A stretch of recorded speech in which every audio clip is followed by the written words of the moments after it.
एक बार की बात है, एक बहुत बड़ा नेता एक साधु के छोटे से आश्रम में गया, क्योंकि उसने बहुत सुना था उस साधु के बारे में और उसके मन में आया कि मैं एक बार जाकर के देखता हूं कि लोग इतनी तारीफ क्यों करते हैं उसकी। तो जब वो उस आश्रम में गया तो वहां पर एक छोटा सा कमरा था जहां पर एक कालीन बिछा हुआ था। वहां पर कुछ लोग बैठे हुए थे नीचे और साधु जी सामने बैठे हुए थे। कुछ सवाल जवाब चल रहा था। तो जैसे ही वो अंदर गया, वो अकेला नहीं था, उसके साथ में 4 बॉडीगार्ड्स भी थे और उसको ये आदत थी कि जहां पर भी वो जाता था लोग अपनी जगह से खड़े हो जाते थे, उसकी तरफ देखते थे, हाथ जोड़ते थे, अपना सर झुकाते थे। लेकिन यहां पर ऐसा कुछ भी नहीं हुआ। साधु ने उसकी तरफ देखा तक नहीं, क्योंकि वो साधु किसी के सवाल का जवाब दे रहे थे। लेकिन नेता को इस बात पे गुस्सा आ गया। नेता को लगा कि ये मेरी बेइज्जती है। तो उस नेता ने साधु की बात को बीच में ही काटते हुए थोड़ा गुस्से से कहा, मैं आपसे कुछ कहना चाहता हूं। साधु ने उसकी तरफ देखा और बोले, आप थोड़ी देर रुकिए, पहले मैं इनके सवाल का जवाब दे लूं, उसके बाद में मैं आपसे बात करूंगा। तब तक अगर आप चाहें तो आप बैठ सकते हैं। बस साधु का इतना कहने की देर थी। नेता का चेहरा गुस्से से लाल हो गया और फिर उसने अपना सारा गुस्सा उस साधु के ऊपर निकाल दिया। अभी तक वो नेता बहुत ही तमीज से बात कर रहा था, यानी कि आप कह करके बात कर रहा था। अब वो तू तड़ाक पे उतर आया। नेता ने उस साधु को कहा, तुझे पता भी है मैं कौन हूं और तू किससे बात कर रहा है? साधु ने उसकी तरफ देखा और कहा, मुझे इससे कोई फर्क नहीं पड़ता कि आप कौन हैं, लेकिन आप जो कोई भी हैं, अगर आप चाहते हैं कि मैं आपके सवाल का जवाब दूं या आपसे बात करूं तो आपको कुछ देर रुकना होगा। और साधु के ये कहते ही नेता गुस्से से पागल हो गया और वहीं सबके सामने चीखने चिल्लाने लग गया, अब मैं तुझे तेरी असली औकात दिखाऊंगा। तूने मुझसे पंगा लेकर के ठीक नहीं किया है। तुझे पता भी है मैं तेरे बारे में क्या सोचता हूं। साधु ने फिर से उसकी तरफ देखा और बड़े ही प्रेम से कहा कि मुझे इससे कोई फर्क नहीं पड़ता है कि आप मेरे बारे में क्या सोचते हैं। आप जो चाहे वो मेरे बारे में सोच सकते हैं। फिर उस नेता ने बोला कि तू चाहे सुनना चाहता है या नहीं, लेकिन मैं तुझे बताऊंगा यही सबके सामने कि मैं तेरे बारे में क्या सोचता हूं। तू एक बहुत ही घटिया इंसान है।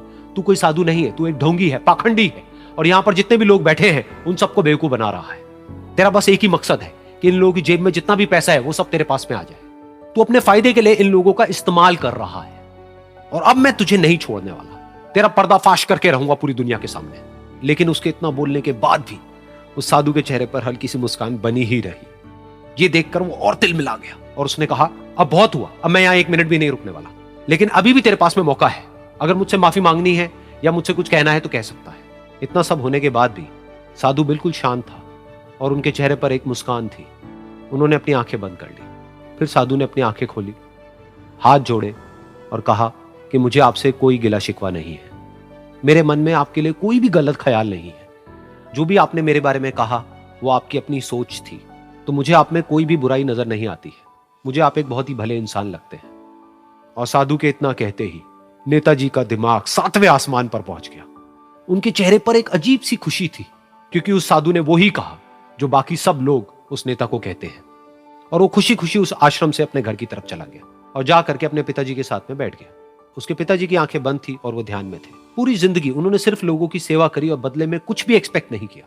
तो थोड़ी देर बाद जब उन्होंने अपनी आंखें खोली और देखा अपने बेटे को अपने साथ बैठे हुए, तो उनके बेटे के चेहरे पर आज एक अजीब सी खुशी थी जो आज से पहले उन्होंने कभी नहीं देखी थी।